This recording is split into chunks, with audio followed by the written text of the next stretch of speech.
Welcome to CivilNet.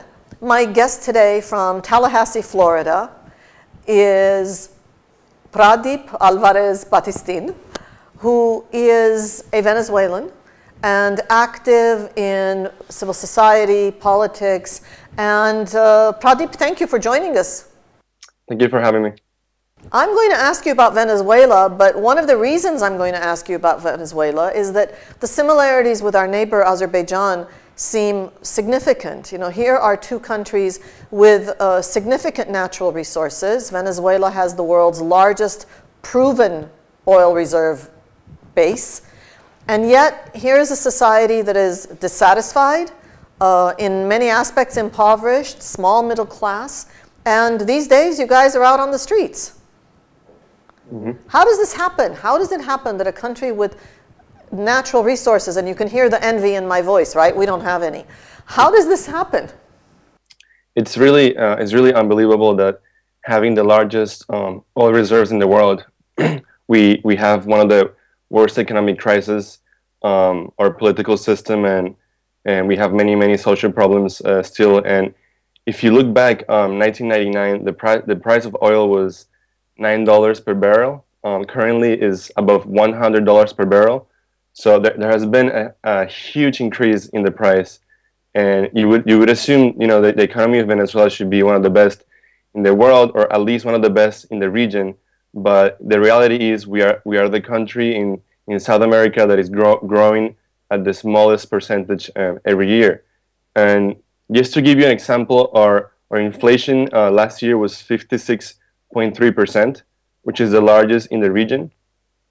We have a shortage of about 28% of basic products like milk, toilet paper, chicken, and in the urban areas. And in the rural areas, this percentage is up to 35%. So 1/3 of really basic products are really hard to find. People have to go out of their way. People have to make lines of 2 hours, 3 hours, or even some people 6 hours if you're lucky. And for example, a friend was trying to make a cake, and she had to go to 7 different stores, 7 different supermarkets, just to be able to find the ingredients for the cake.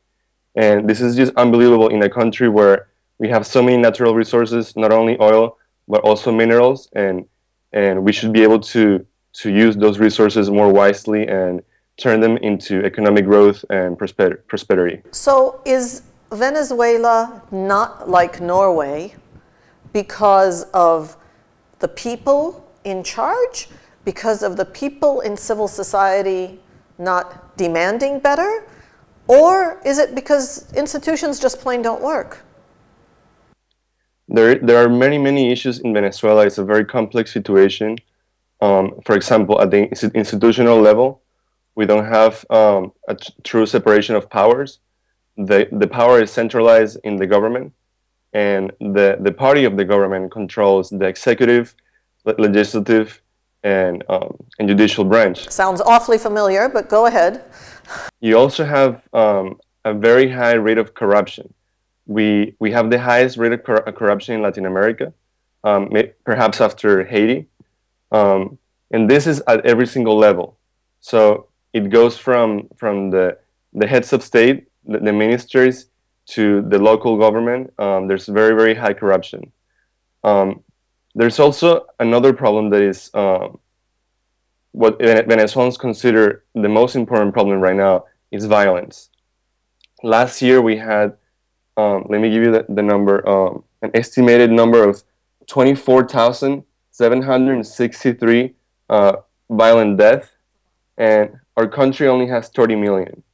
So to give you an extrapolation, if the US, for example, were to have the same murder rate, you would have had last year about 259,000 people killed in 1 year.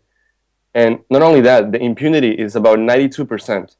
So only 1 of every 10 cases, only 1 of every 10 people murdered has been gone to trial and has been actually punished.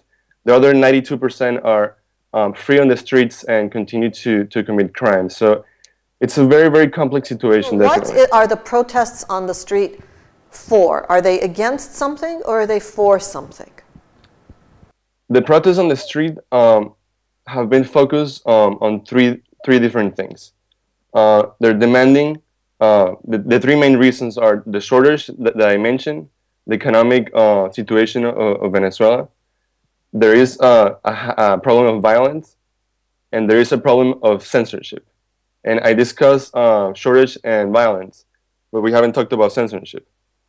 In Venezuela, there's a very important problem of censorship, because the government has been slowly taking TVs off air, radio stations off air, buying out television and radio stations and newspaper, and even not approving dollars to newspapers to get the paper. So newspapers have been cutting their page numbers from 32 or 16 to perhaps like 2 pages because they're running out of paper. So this is a very important problem.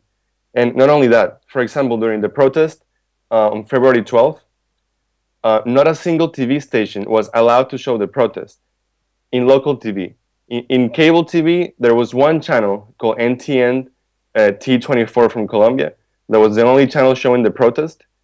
And the government took the channel off air without even notifying them.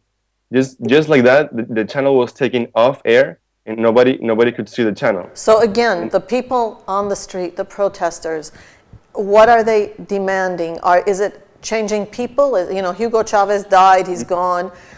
Is it that we want the current president Maduro gone, or do we want something else? So basically, the reasons have changed. At the beginning, the protests were, they were called by 2 of the opposition leaders, Leopoldo López, which is now in jail, and Maria Corina Machado. They were calling for an assembly on the street. That's what they call it. And they call everybody in Venezuela to go out to the streets and protest. So we had from 10 to 20 to 100, 1,000 to up to 70,000 people in the streets protesting for the exit in more than 100 cities in the country. So the protests at the beginning were not very focused on an objective, but on last Saturday, February 22nd, the student movement, because they're the ones moving the protest forward, they came out with a list of things they want. And this is a very important step forward, because at the beginning there wasn't really a list of demands from the government, but right now there is a clear list of 6 points, which very shortly I'll explain. The first one is liberty to all students that have been detained, including one of the opposition leaders, Leopoldo López. The second one is to stop tortures and violence and human rights abuses, and justice for those people that have committed those abuses. The third one is to stop criminalization and intimidation of people. This comes from the National Guard, the National Police, and the civilian armed forces, because there's a group of civilians that have a lot of weapons, and they intimidate people. They are pro-government, and they are all around the country, so they're the ones that are mostly creating violence. The fourth point is the disarmament of civilian armed groups, which I just mentioned. The fifth one is the renovation of public institutions. That is something we just talked about. And the last point is to stop censoring the media. So these 6 points are the ones that the student movement, and now it has been taken by the opposition unity table. They're the ones demanding this. So they will continue to protest, and they will dialogue only if the government can assure these points. And finally, tell us how you and others like you who are not in Venezuela, how are you participating? Well, we really have a big community of Venezuelans outside. Over 1 million Venezuelans live outside the country, and we've all working together. Since we have had a deterioration of public institutions and the economy and everything for the past decade, we have been uniting to work. The thing that I did personally was that I wanted to give a voice to Venezuelans. I talked to my family and friends, and the thing they wanted the most from the international community was to have a voice. So I created a questionnaire, 10 questions to ask, why are you protesting? Why don't you like this government? What do you expect from the protest? what do you want from the international community? And also like to give examples of things that happened to them during the protest or before the protest. And it was very rich. In 2 days, I got over 100 responses from people living in Venezuela.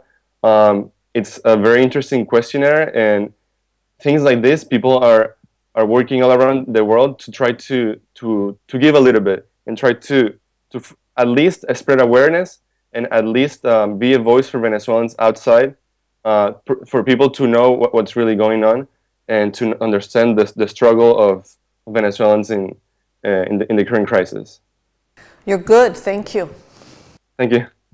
We've been talking to Pradiip Alvarez Batistin, who is in Florida, Venezuelan, following the protests in Venezuela for change, institutional change, governmental change, economic justice, and shared that information with us here on CivilNet.